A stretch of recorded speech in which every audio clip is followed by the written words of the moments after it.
कि गिलगित से गारो पर्वत तक आजादी अभी अधूरी है, सपने सच होने बाकी हैं, रावी की शपथ न पूरी है।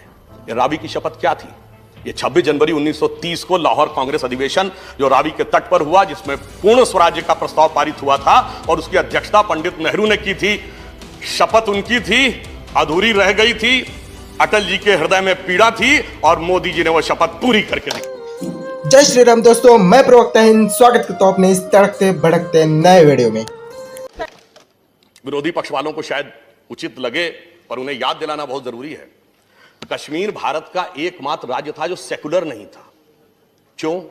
जब 42वां संविधान संशोधन भारत में पारित हुआ, किन परिस्थितियों में पारित हुआ वो एक अलग बात है, परंतु चूंकि कश्मीर को एक आड़ थी कि जब तक वहां का विधानसभा किसी भी संविधान संशोधन को एडॉप्ट नहीं करेगी तब तक वह अंगीकृत नहीं होगा, इसलिए वो अंगीकृत हुआ ही नहीं। वह अंगीकृत हुआ 5 अगस्त 2019 को कश्मीर सेकुलर बना।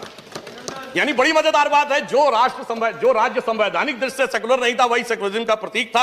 और यहां एक और बात थी, घाटी में 97% लोग अल्पसंख्यक थे और 2% लोग बहुसंख्यक थे। इसलिए मैं कह रहा हूं विचित्रताओं से भरा हुआ था और उस सारी विचित्रताओं का निवारण हमारी सरकार ने किया है। और एक और बिंदु कहना चाहता हूं, भारत में जितने भी राज्य हैं, एक ही राज्य ऐसा है जिसका वही नाम चला आ रहा है जो प्राचीन काल से, वो है कश्मीर।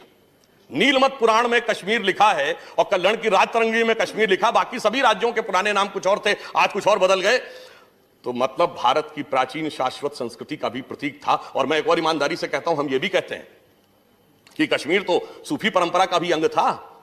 तो मैं पूछना चाहता हूं, जो लोग ये कहते हैं कि कश्मीर में पहले ऐसा था आज ऐसा हो गया, तो जो कुछ कश्मीर में हुआ 60-70 सालों में, सूफियों के 4 बड़े सिलसिले हैं, सोहरावर्दी, चिश्ती, नक्शबंदी और कादरी। आज चारों के मरकज कहां है कश्मीर में? कहीं नहीं, खत्म हो गया सब कुछ।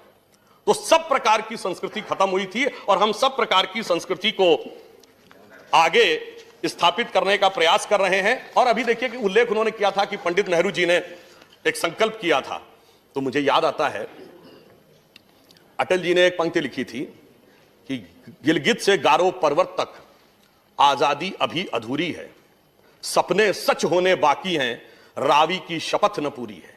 ये रावी की शपथ क्या थी? ये 26 जनवरी 1930 को लाहौर कांग्रेस अधिवेशन जो रावी के तट पर हुआ, जिसमें पूर्ण स्वराज्य का प्रस्ताव पारित हुआ था और उसकी अध्यक्षता पंडित नेहरू ने की थी। शपथ उनकी थी, अधूरी रह गई थी, अटल जी के हृदय में पीड़ा थी और मोदी जी ने वो शपथ पूरी करके दिखाई। कहना चाहूंगा, हमने बहुत लंबे समय तक कभी कम्युनिस्टों की आर्थिक नीति के पीछे चले गए, कभी कैपिटलिस्टों की आर्थिक नीति के पीछे चले गए, और आज वो कहां पहुंचे? जब सोवियत संघ का विघटन हो गया और ऐसा लगा कि अमेरिका का तो अब आर्थिक जगत पर एक छत्र साम्राज्य आ गया। 1992-93 में एक बहुत बड़े राइटर हुए फ्रांसिस फुकुयामा, उन्होंने किताब लिखी end of the history and the last man, और उसमें एक शब्द था कि west has proven that it is the best, now it is best for the rest to follow the west. इतना अहंकार कि अब तो पूंजीवादी अर्थतंत्र ही जो उन्होंने कहा वही चलेगा। मगर क्या हुआ? 25 साल भी नहीं गुजरे, 2016 में ट्रंप आकर कहते हैं पहले अमेरिका को बचाना है और सबसे पहले आके पैसिफिक एग्रीमेंट से बाहर होते हैं। अर्थात जो सोच महात्मा गांधी जी की रही हो, दीनदयाल जी की रही हो, लोहिया जी की रही हो कि कोई बाहर का मॉडल हमें देखने की जरूरत नहीं है, ना कम्युनिस्ट ना capitalist, one and only nationalist. सिर्फ हमें उसी दिशा में आगे बढ़ने की आवश्यकता है। और मोदी जी ने एक बात कही थी कि हम 75वां वर्ष अगले वर्ष स्वतंत्रता का मनाने जा रहे हैं। तो जब स्वतंत्रता के बलिदानियों को याद करते हैं तो हमें विजन ये रखना होगा कि 25 साल बाद 2047 में जब हम शताब्दी मनाएंगे तो भारत क्या होगा।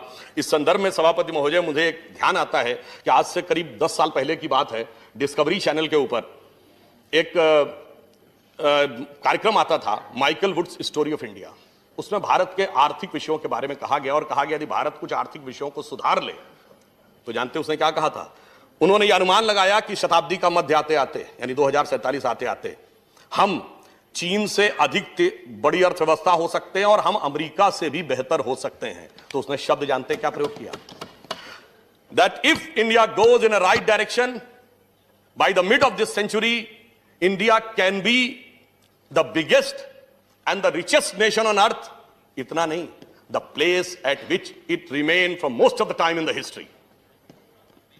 यानी हम सबसे बड़े और संपन्न राष्ट्र, मगर जो हम हमेशा ही रहे थे इसलिए जो कुछ उन्होंने कहा है, जो कुछ हमारे बलिदानियों के मन का भाव था, जो कुछ हमारे आर्थिक दृष्टिकोण के देवताओं के मन का वाक्य था, वो सब पूरा होगा। विश्व में ऐसे ही एक से बढ़कर एक वीडियोस देखने के लिए अपने इस प्रवक्ता हिंद चैनल को सब्सक्राइब कीजिए। धन्यवाद।